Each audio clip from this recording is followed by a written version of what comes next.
Ayan, so kamusta mga katropa? At narito na tayo sa day 2 ng ating Naruto Birthday Summon. Okay, so like yesterday, so magri-ritual muna tayo, no? Tingnan natin kung gagana ulit, no? Sana gumana, no? 2 beses daw nito, ang sabi. Tapos,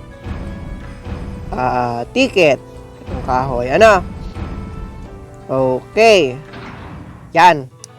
Nakaset na tayo. This is it, guys. Ito na. Sana po swertein ulit. Please, EX ult ulit. EX ult. Ayoko ng outfit. Huwag yun, ha? Huwag. Kahit ano nung outfit, please, huwag. Hindi po ako fan ng outfit. Game. Yan. Please, make it worth it. Tulad kahapon, ano? Ano bang inaasam ko? Siguro at least yung LB ni Naruto Old, ano? Yung Naruto The Final Showdown. Pero bibiling ko naman kasi siya dun sa shop, eh. Kaya, palay ko, no need din. Yes, it's 4-star, no? Mukhang kinakabahan ako, guys. Parang sa panahong ito, mukhang hindi na tayo pagbibigyan, na. Parang nakaisa tayo last time, ano? Yung kapatid ko nag-draw, ang lumabas naman sa kanya ay gold, kaso yung mga ultimate lang, ano. Saka sa mampalad. Uy, LB to. LB to ni Naruto kay LM, yung old. Huwag natin tatapon. Naku po, wala na nga ata. Gagi, puro 4-star na 3-star. Pangit.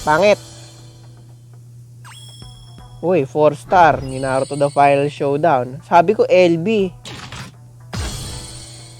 Okay, mukhang it's a trash officially. Yun, LB, please. LB, wag po ultimate, please. LB! Yak! Ano ba yan? Bakit gano'n? Ganito tingnan ko, anong kapatid ko? Ito ata ang trip ni Bandai ngayon, ha? Anyway, officially, kumpleto ko na yung mga ultimates ni Naruto Kage. Ano? Dahil dito, ano ba yan? Anyways, stock cards. At least, manit. Pero in fairness, may ginto, ha?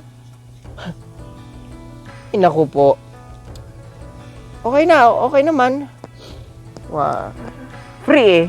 Ganun talaga. So, ilang mga katropa. Hindi tayo sinwerte ngayon, no? Stock cards lang ang binigay. Saka old LB ni KLM. So, ilang mga katropa. Kita-kits.